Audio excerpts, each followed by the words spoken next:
من الهدى والفرقان. السلام علیکم ورحمۃ اللہ وبرکاتہ. الحمدللہ رب العالمین والصلاة والسلام علی رسولہ الکریم وعلی آلہ واصحابہ اجمعین، اما بعد فاعوذ باللہ من الشیطان الرجیم. بسم اللہ الرحمن الرحیم. الذین کفروا بالذکر لما جاءہم وانہ لکتاب عزیز لا یأتیہ الباطل من بین یدیہ ولا من خلفہ تنزیل من حکیم حمید. رب اشرح لی صدری ویسر لی امری واحلل عقدۃ من لسانی یفقہوا قولی.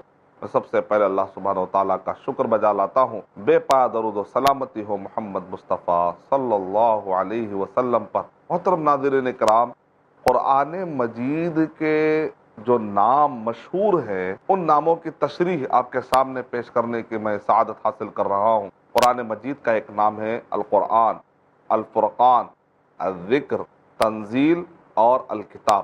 تو قرآن مجید کے نام کی تشریح کے بارے میں 2 ایپیسوڈ میں نے آپ کے سامنے پیش کیے، اور جو الکتاب ہے اس کا جو نام اور معنی اور مطلب ہے اس کی تشریح میں نے گزشتہ 3رے ایپیسوڈ میں کچھ معلومات دی تھی، اور میں نے آپ سے وعدہ کیا تھا کہ الکتاب کا جو معنی پایا جاتا ہے لکھ کر محفوظ کی جانے والی کتاب. تو تاریخ میں کس طریقے سے محفوظ کیا گیا اس کے بارے میں چند معلومات آپ کے سامنے گزشتہ ایپیسوڈ میں نے رکھی تھی آپ کے سامنے. اس وقت پر میں نے آپ کو بتایا تھا کہ قرآن مجید ہے کہ جس کو لکھ کر بھی محفوظ کیا جائے گا. ویسے قرآن مجید میں اس کے اشارے ملتے ہیں. ویسے صحیح بخاری اگر ہم پڑھتے ہیں حدیث نمبر 4978 سے اگر آپ پڑھتے جائیں گے تو لگ بھگ آپ کو 27 حدیثیں ملیں گی، یعنی 5005 تک قرآن مجید کیسے محفوظ ہوا، قرآن مجید کس طریقے سے نازل ہوا، وحی کیسے نازل ہوئی، 7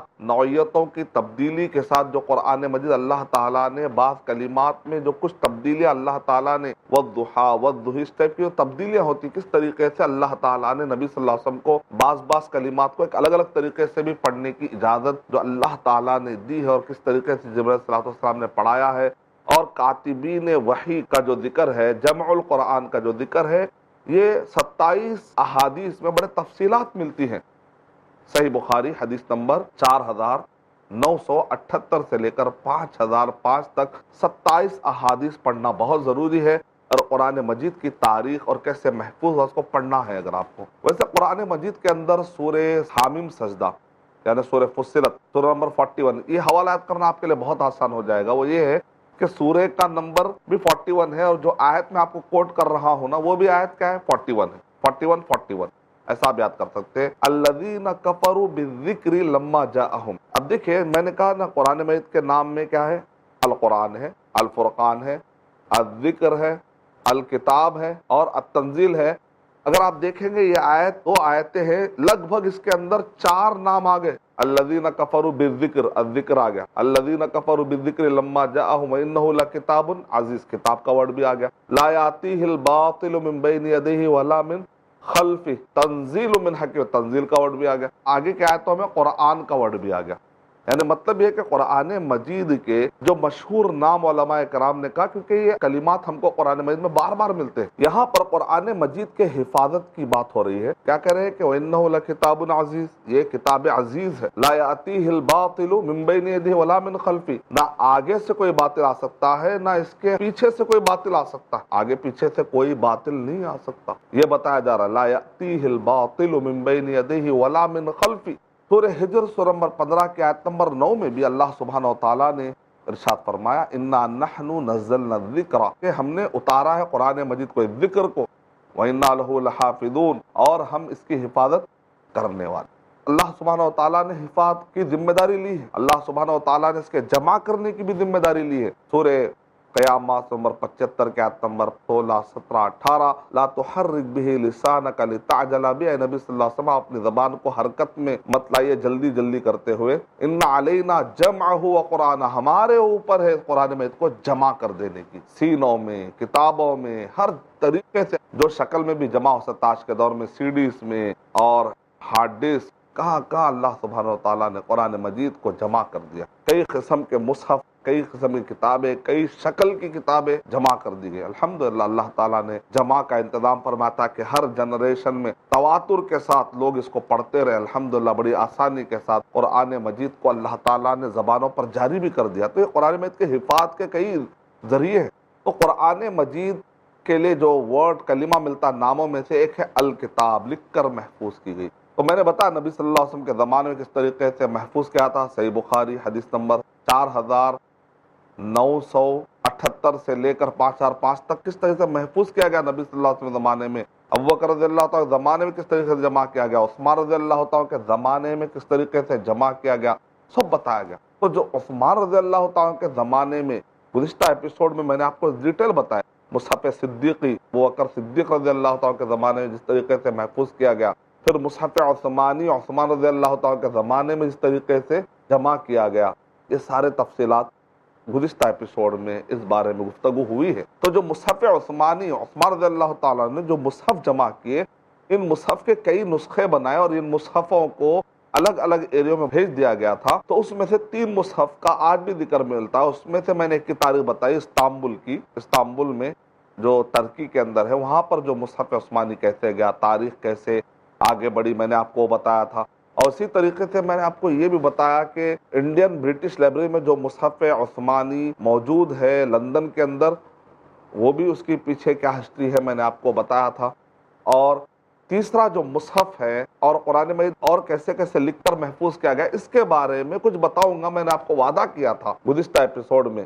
تو تاشقند کے میوزیم میں اگر آپ دیکھتے ہیں ازبکستان، ترکمنستان، یہ جو ایریے ہے، تاجکستان، قزاقستان، یعنی رشیا سے لے کے افغانستان کے درمیان میں جو ایریے پائے جاتے ہیں، یہ جو ملک ہے، تو وہاں پر ایک ایریا ہے تاشقند. تاشقند میں یہاں تک بھی بتایا جاتا ہے کہ عثمان رضی اللہ تعالیٰ عنہ کے شہادت کے موقع پر جو خون کے چھینٹے جو اٹھے تھے، وہ چھینٹوں والا جو مصحف ہے وہ مصحف ہے، یہاں تک بھی بتایا جاتا ہے. واللہ عالم بالصواب. اب اس کی جو تاریخ ہے، ڈاکٹر حمید اللہ آپ جانتے ہیں کہ ایک جہاں دیدہ شخصیت ہے جنہوں نے فرانس میں رہ کر کافی خدمات کی، جبکہ وہ اصل میں تھے حیدرآباد دکن کے، لیکن جب انہوں نے ہجرت کی اور اس کے بعد فرینچ زبان میں بھی کافی ان کی خدمات پائی جاتی. تاریخ اعتبار سے، دستاویزی اعتبار سے، توثیق کے اعتبار سے ان کا ایک خاص طور سے نام لیا جاتا ہے. تو انہوں نے اس زمانے میں بہت سارے جو حالات پیش آئے اخبارات میں لوگوں سے ملنے کے دوران، تو اپنی کتاب میں وہ جمع کرتے تھے. تو ان کی کتابوں کے اندر جو تحقیقات ہمیں ملتی ہے، اس میں سے 2 باتیں آج کے ایپیسوڈ میں نقل کروں گا، جس سے قرآن مجید کی حفاظت کا ایک اندازہ ہوتا ہے. ڈاکٹر حمید اللہ صاحب نے بتایا کہ ایک زمانہ تھا جبکہ مصحف جو ابھی تاشقند میں، اس سے پہلے تاشقند میں نہیں تھا، اس کے قریبی ملکوں میں جو مسلم ملک ہیں وہاں پر تھا میوزیم میں. جب رشیا نے ارادہ کیا، جیسے ایک جگہ سے، جیسے انگریزوں کا دور حکومت تھا تو انویژن جو کیا گیا، جو استعمار کا غلبہ پایا گیا، برٹشرز جو آ کر رول کیا کرتے تھے، تو اسی طریقے سے رشیا کی طرف سے بھی کچھ امتداد ہوا، کچھ استعمار ہوا، اور اطراف کے جو ملک ہے جیسے ازبکستان ہے، قزاقستان ہے، تاجکستان ہے، ترکمنستان ہے، یہ سارے جو ایریے پائے جاتے ہیں، اس ایریے کو زمانے میں قبضہ کر لیا گیا. اور اس زمانے میں جو پائے تخت پایا جاتا تھا، ظاہر بات ہے آج کا پائے تخت چاہے آپ ماسکو کی بات کریں گے، اس زمانے میں جو پائے تخت پایا جاتا تھا، آپ جانتے ہیں خاص طور سے سوویت یونین کے زمانے میں جو پائے تخت تھا، جو تبدیلی آئی ہیں، وہ تبدیلیاں کو ذہن میں آپ رکھتے ہوئے سمجھنے کی کوشش کریے. تو ڈاکٹر حمید اللہ صاحب بتلا رہے ہیں کہ ایک وقت تھا کہ جب کہ استعمار کا غلبہ اور رشیا کا غلبہ ان ملکوں پر پایا گیا، تو انہوں نے یہاں سے مصحف اٹھایا اور رشیا کے اس زمانے کے پائے تخت میں لے جا کر انہوں نے میوزیم میں رکھ دیا. اب وہاں پر جو مسلمان پائے جاتے تھے، رشیا کے اندر جو مسلم پائے جاتے تھے، اس میں سے جو کمانڈر ان چیف، جو پورے فوج کے ایک سربراہ تھے، وہ مسلم تھے اتفاقاً. اللہ سبحانہ و تعالیٰ کا فیصلہ کرنا یہ ہوا کہ وہ ایک مسلم تھے. ان کو یہ معلوم تھا کہ ہمارا مصحف جو عثمان رضی اللہ تعالیٰ کے زمانے کا مصحف عثمانی ہے، وہ یہاں پر میوزیم میں رکھا گیا ہے. ان کو بڑی تشویش تھی. ان کا ارادہ تھا کہ کسی طریقے سے مصحف یہاں سے نکالا جائے اور مسلم ملکوں میں مسلم میوزیم میں رکھا جائے تاکہ یہ محفوظ رہے، تاکہ کہیں سے بھی کوئی آدمی کوئی ورڈ یا کوئی پیپر حذف و اضافے کی گنجائش بہرحال باقی نہ رہے تو ایک مرتبہ انہوں نے ارادہ یہ کیا کہ اپنی پوری فوج کو انہوں نے یہ کہا کہ دیکھو میں تمہارا ذمہ دار ہوں، اے فوجیوں میں تمہارا سربراہ ہوں، میں جو بات کہتا ہوں نا وہ تم کو کرنا پڑے گا۔ تو سب نے کہا کہ بالکل ہم آپ کی بات سنیں گے کیونکہ آپ ہمارے فوجی کمانڈر جو ٹھہرے ہیں۔ اور اس سے پہلے انہوں نے کیا کیا، اس میوزیم کے پیچھے تک جو ریل جو ٹرین کے جو ٹریک جو پٹریاں آتی تھی اس پر ایک انجن جو آ کر ٹھہر سکتا ہے نا، تو انجن چلانے کی انہوں نے مہارت سیکھی، یا وہ سیکھے ہوئے تھے یا انہوں نے بہرحال سیکھی، محنت کی انہوں نے بہرحال، کیونکہ مصحف ان کو لے جانا تھا کسی طریقے سے۔ مصحف جو میوزیم میں پایا جاتا تھا، اس میوزیم کے پیچھے جو ٹرین کے پٹریاں ہے اس انجن کو چلا کر لے جانے کا چونکہ رہا تھا، تو انہوں نے انجن چلانا بھی سیکھا۔ اس کے بعد اپنے فوجیوں کو کہتے ہیں کہ تم یہیں پر ٹھہرے رہو۔ ڈاکٹر حمید اللہ صاحب کے مجموعے آ چکے ہیں، اس مجموعے کے اندر یہ واقعہ پایا جاتا ہے۔ اس کے بعد انہوں نے کہا کہ میں اندر جا کر آتا ہوں، میوزیم میں اندر گئے اور پیچھے کے راستے سے اس مصحف کو انہوں نے لیا اور لے کر وہ جانے میں کامیاب ہو گئے، اور پیچھے انہوں نے جو انجن تیار رکھا تھا ٹرین کا، اس ٹرین کے انجن کو چلاتے ہوئے تیزی کے ساتھ ان پٹریوں سے ہوتے ہوئے مسلم ملکوں تک، جہاں تک بھی استعمار کی وجہ سے رشیا کے سرے آ کر جو مسلم ملکوں میں ملتے تھے نا، ان مسلم ملکوں تک وہ پٹریوں سے ہوتے ہوتے مسلم ملکوں میں لانے میں وہ کامیاب ہو گئے۔ اور فوج وہیں پر ٹھہری رہی کیونکہ کمانڈر ان چیف نے کہا تھا کہ تم یہیں پر ٹھہرے رہو، تو وہ لوگ وہیں ٹھہرے رہے۔ اس طریقے سے وہ بڑی آسانی کے ساتھ، کامیابی کے ساتھ اس مصحف کو بچانے میں کامیاب ہو گئے۔ الحمدللہ اس طریقے سے مصحف واپس پھر تاشقند کے میوزیم میں آ گیا۔ شہر رمضان الذی انزل فیہ القرآن۔ سب سے پہلے میں آپ سے پوچھنا چاہوں گا فضائل رمضان کے تعلق سے، رمضان کا معنی اور مفہوم کیا ہے؟ رمضان کا معنی وہ مہینہ ہے جس میں اللہ رب العزت نے ہم پر اپنی ایک عبادت جس کو فرض قرار دیا، روزوں کو رکھنا ہے۔ جیسے سورج کی تپش سے ریت گرم ہو جاتی ہے تو رمضان کی تپش سے گناہ ختم ہو جاتے ہیں اور انسان اس مہینے میں نیکی کرتا ہے۔ اس کا ایک معنی رمضان ہے۔ بھوک اور پیاس کے وجہ سے جو پیٹ کی گرمی ہوتی ہے، شدت ہوتی ہے، اس کا ایک معنی رمضان ہے۔ اور ایک معنی یہ بھی کہا گیا ہے کہ اللہ کو راضی کرنا، خوش کرنا بہت زیادہ ذکر اور اذکار کر کے، اس لیے کہ رمضان اللہ کے ذکر کا مہینہ ہے، رمضان مغفرت کا مہینہ ہے، رمضان گناہوں کی معافی کا مہینہ ہے، رمضان نیکی کرنے کا مہینہ ہے، رمضان بھوکے اور پیاسے رہنے کا مہینہ ہے۔ یہ رمضان کا ایک شرعی اصطلاح میں ہم معنی جو ہے لے سکتے ہیں۔ جانیے رمضان کے فضائل ایڈوکیٹ فیض سید سے ہر جمعہ، پیر اور منگل صبح 4 بجے اور رات 10 بجے صرف آئی+ ٹی وی پر، بہتر زندگی کے لیے۔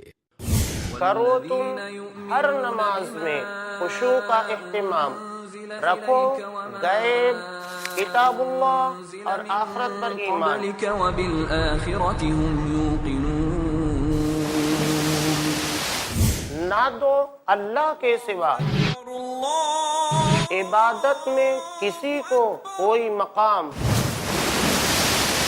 نہ کرو بدکاری اور نہ کوئی کام حرام، مانو اللہ کا حکم اور فرمان رسول، یہی ہے حقیقی کامیابی کے روشن اصول۔